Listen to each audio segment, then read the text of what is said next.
The usual stories about Minecraft will always go to Herobrine, about how he lives and how he's a lot more than code. But have you ever stopped to wonder about the Endermen, and whether they have any secrets about them? Everyone who has played Minecraft is well familiar with them by now.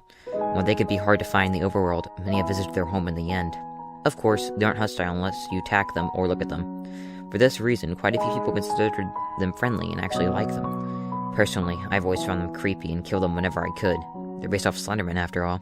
Well, being as strong as they are, regular players know that if you run into one right after you spawn, you run for water. For some reason, Notch decided to code them with their fear of water, and whoever thought anything bad could happen with water, right? Well, water's the whole reason this mess started. I haven't even attempted to start up a game since then. I was playing on my regular world, a server that me and my friends have built. We had plenty of houses built, assuming an unlimited supply of diamonds and gold, and the Ender Dragon was defeated.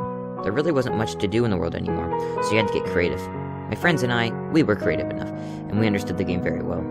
Aaron was our redstone guy. If you needed anything powered, he found a way to build it and make it better than any tutorial you could ever tell you. Myself, I made a majority of buildings, and even started to work on a city. We had a few guys who would work on supplies, planting, and harvesting on anything that was needed. Lastly, we had Graham. Well, he did all the magical stuff, potions, enchanting, and he had built a mob trap so we can get an outrageous amount of experience whenever we wanted to.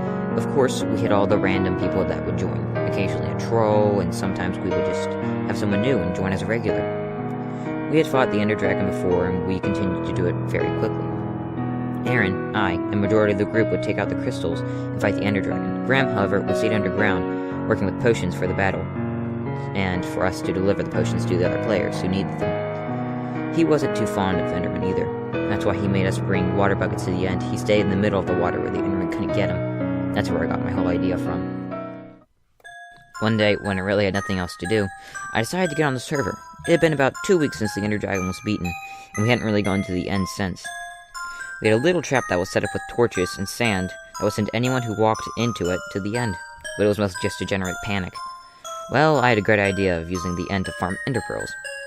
It was planned on using Graham's idea with the buckets in order to do it, but on a massive scale. I had every intention of flooding the end, with the help of inventory editor and the /fly command. I started. Of course, this was only for the time using such things, as I made sure the whole server was legit and no one cheated. However, I was the only person on. I figured everyone would have a good laugh at the fact that I flooded the entire home of the Enderman. As I started going, a good portion of the floating island they called home was quickly filling up. We could hear them panic and teleport every single time they would get splashed, and the occasional scream when they decided to go swimming for too long. It's amusing how much determination to live a single computer AI can give a being. As the rest of the island started to fill up, they became very crafty with their spawns. Many were going under the islands on little ledges, but as soon as I saw them, they would be swept away by the water and fall into the void. I kept on going until there was a little square in the center, and the obsidian platform I spawned on. They were pushing each other for what little precious space they had left, and they would fall off on the platform and fall into the water every few seconds until they eventually all died. I made a few more trips around the island, filling up any spots I missed and finishing off any stragglers I found a spot to sit in. Water bucket after water bucket, there was one left. The one remaining Enderman stayed jumping on the center, and slowly his health was being chipped away. Finally, he fell to the floor and screamed, but it wasn't a normal death scream I've grown accustomed to during this trip. It was glitching, slowed down, then it would start over, skip, then drag out even more. Eventually the rest of the game took suit, and I was unable to move. The sound repeated itself as it did falling to the floor. That is, until Minecraft has run out of memory. Minecraft then crashes, and so does Java.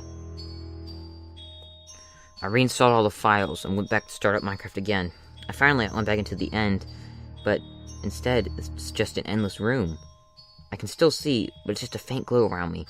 As I walk forward, thinking it could be the end or something like it, a potion of blindness is stopping me from seeing it. A faint glow of light is all I can see, and the only source of light is the room as well.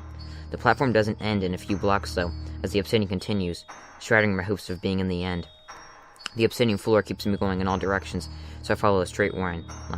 I walk, and the sounds start. My footsteps, but then the sound of blocks being placed. As I go forward, the sound of the Enderman begins, increases, first just normal grunts, then the sound as if they're agitated, then the sounds become much more frequent.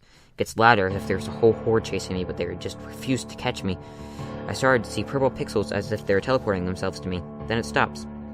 A few seconds later, one comes flying to the screen, and the death scream goes at full volume. This makes me literally jump and go off the keyboard and the mouse. Silence.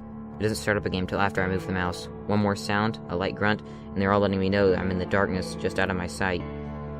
I go forward again, clicking my mouse, hoping to hit one of them, or a wall, or anything. The pattern starts all over, and the sound and the pixels and the scare. I didn't stop moving though, neither did they.